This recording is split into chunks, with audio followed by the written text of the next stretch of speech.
However, she's settling. She is settling, and the man even maybe paying all the bills and taking care of her as though he was the provider and all that. But it's sometimes the woman won't agree to get married because she doesn't want to mess things up, and that's coming from a place of hurt and fear.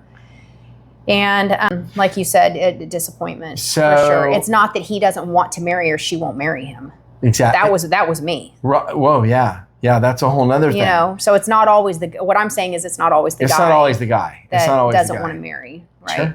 Yeah, I'm not going to marry you, right. But I'll live with you.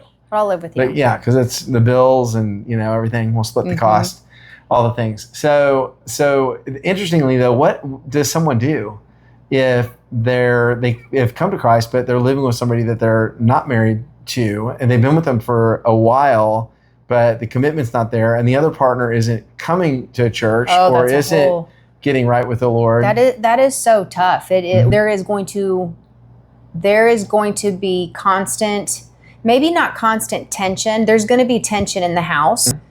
There is going to definitely be, as one person is growing, that's always the hard thing. I know in our house growing up, my dad owned businesses, owned car washes, and so on Sundays, that was the busiest day.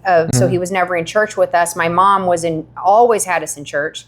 And so my mom is growing in development, personal development, spiritually, all these areas, and my dad is not, so they're never on the same page, right?